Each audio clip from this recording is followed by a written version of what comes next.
Hi, this is Randy from Friday's Golf, and welcome to the second edition of Over Easy. You guys killed it last week with all the great questions you had. So much, in fact, that I didn't get to answer them all. So I'm going to begin this week's episode with the questions I missed last week, and hopefully get through the rest of the questions asked after that point. So before we start, I do want to mention that next week is Masters Week, so I want to ask you to turn that episode into a Masters episode. So if you have questions about the Masters, you want to talk about who's going to win, discuss your favorite hole, your favorite Masters memory. I don't mind just so long as it's about the Masters because it's my favorite tournament. I'm so excited to watch it, and I'd love to talk about that with you guys. So hopefully I'll post that video Wednesday so you can watch it before the tournament actually begins. Having said that, let's jump into the questions. Got the timer set to 10 minutes. Let's start. Ben Hogan Blades asked, explain how a little like you, no offense intended, except from personal jealousy, generates so much clubhead speed.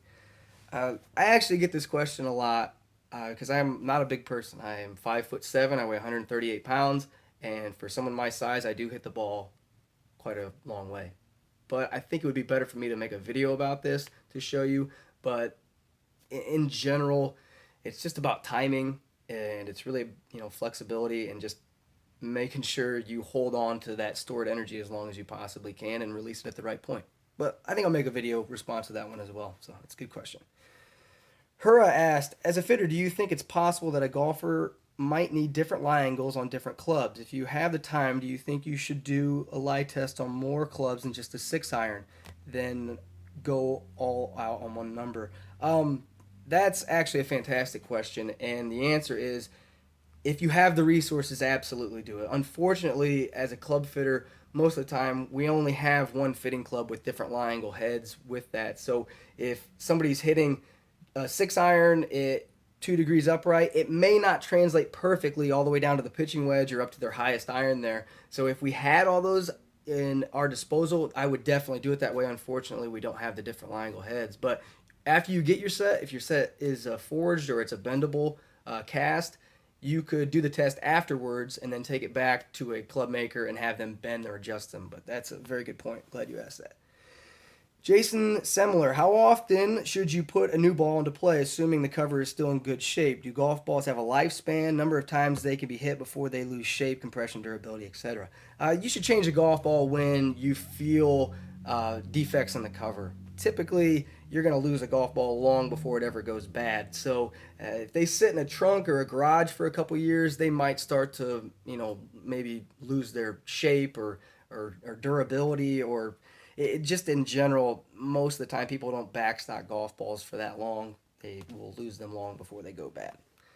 Brandon Keaton, I'll be playing college golf next semester and be getting Titleist equipment very cheap. I've never played their irons or drivers, however, at that discounted price, it's difficult not to switch. Would you be cautious of switching clubs just for this reason, even if they're custom fit? I can't discourage this because I went through this in college as well. I think our college team's clubs were Cleveland, and after they told us that, I think I got a new fairway wood. I replaced my wedges. I think I kept everything else though, and that's what I'm gonna say to you is that if it's better, if it improves your game, if it makes you more consistent, but Titleist is one of the better club manufacturers out there, and if you have the opportunity, at least test it out, because if it shows you better numbers and you have the opportunity to get it custom fit, go down that route, because that you'll never see those prices again ever. Good question. Thomas Nicholson, what is the difference between Dynamic Gold X100 and Dynamic Gold Tour Issue X100?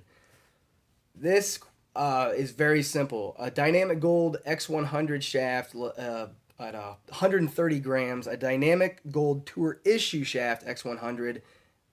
The only difference is that at that 130 grams, the tolerances are much, much tighter in a Tour Issue. So that shaft is spec'd out, weighs 130 grams on the nose, or whatever specified weight for S3 or whatever you're buying that shaft in.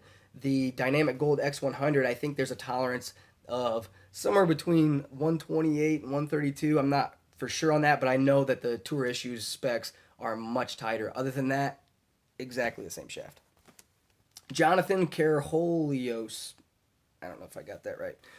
What would you need to see in a golfer to recommend a TaylorMade M1 or M2? I'm struggling to understand which driver is for which player. See, that's a good question because typically in the past, your manufacturers come out with a player's model version and a game improvement version. They didn't do that with the M1, M2.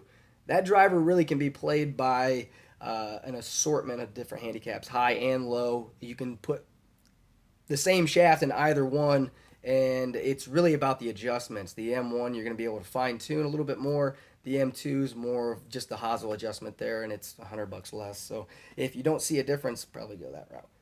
But not really specified for a specific player. Philly C asks, did Ping really accomplish what they set out to with the crossover? Is it just a chunky version of that numbered long iron? I think it did. I actually did a review on this where I tested the crossover against the G Hybrid and G Iron, and there was a significant difference, especially with consistency, and it's just more forgiving with the crossover as compared to the G Iron. So I think that they definitely accomplished what they set out to in helping you blend your long irons into hybrids. What do you think of Bryson's DeChambeau's single length club, Adele Golf, and other custom manufacturers? The single length club, I think, it sounds gimmicky, but there's really no other way to get that information out to people or to get that club out to people other than to just do a startup business like that. So if there's validity to it, you'll see other manufacturers copy that and start to incorporate that. Now, having said that, it could definitely work.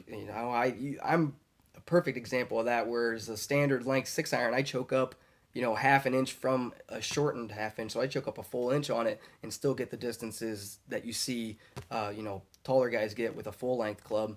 So a shorter length club's not really gonna affect that much to do with distance. So it could definitely be plausible. Good question. Missy Lamont, she's a high female. I'm a high handicap female golfer, driver club head speed in the low 70s, looking for a new driver. I'm hitting a crappy no-name 12 degree. At the moment, it works well for me as far as trajectory. Any recommendations on a specific brand or model? Doesn't want to spend over 200 pounds.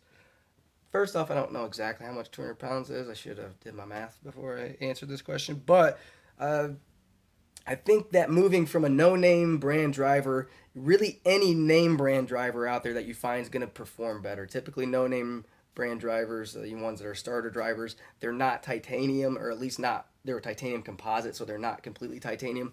So just go into a name brand driver, whether it be Ping, TaylorMade, Callaway. Wilson makes a good lightweight ladies driver. I think that's what you need to focus on, is more the material of the head and the lightweight. I think that you'll see more oomph, as I believe you put in your question, if you go that route.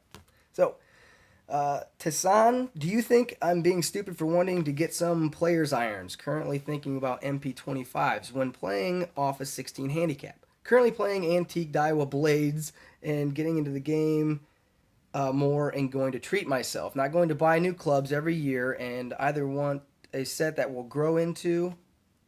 Okay, or he wants a set that he can grow into. In this, I get this a lot. People tend to want to buy clubs that they think that their skill level will one day reach. And I like to steer people away from this idea of thinking. But having said that, there are some forged cavity back irons out there that are fairly easy to hit. They have enough cavity back and forged irons, and they look like players' irons now, where I think you might be able to find that mid substitute. The MP25 iron, good iron.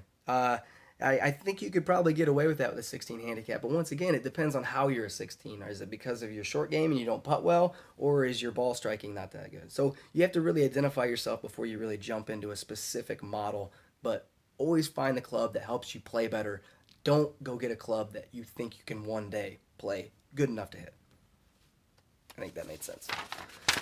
Anyway, Table Shaper, best of luck with your new segment. Thank you. If you could give your opinion on the Titleist TMB irons, I would appreciate it. Haven't been able to try them yet, but I'm in love with the looks. I know I'm shallow. Can they be ordered in a full set? The TMB irons are an interesting iron because they did start out as only a high iron replacement, like a utility iron, but people did love the way they looked, they loved the way they felt, and they wanted them down in full sets. So you can order these in full sets, but they are what they call moto, which is made only to order. And that means that you have to call Titleist and order the set custom specific because you will not find them stocked on a wall. There you go. Oh, and Lucas Brown also was interested in the TMB irons. There you go, Lucas. Matt Zollinger, here's my question. I'm trying to be a 0 handicapper this year. Last season I was ended as a 4. I'm already taking lessons, but my shopping brain says clubs will fix the lapsed strokes.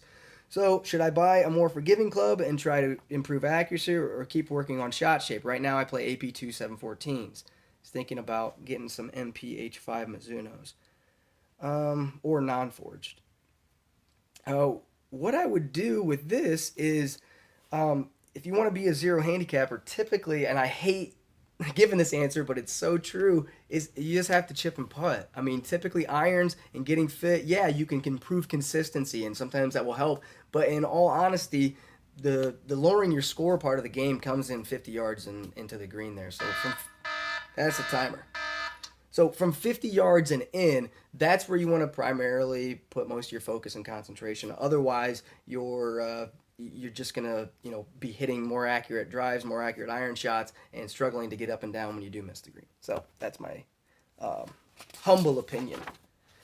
That's all the questions I got to today. Unfortunately, I still have another page and a half, but I promise after next week's episode of the Masters, because I do want to just stick with Masters questions, I will come back to this list. I will keep this list, and I will keep answering questions because, once again, I don't want to give up on these great inquiries you guys have, and I want to make sure that you get your questions answered. So next week's episode, I will post on Wednesday the responses to it. So between now and then, ask me all the Masters questions, and I don't know that much about the Masters, so I'll just probably end up talking about your questions, and hopefully other people can help as well. So ask me all the Masters questions. Who do you think will win the Masters? Your favorite hole, favorite memory, anything that you can think of that has to do with it. So that's all I have today for you, and I hope you enjoyed the segment.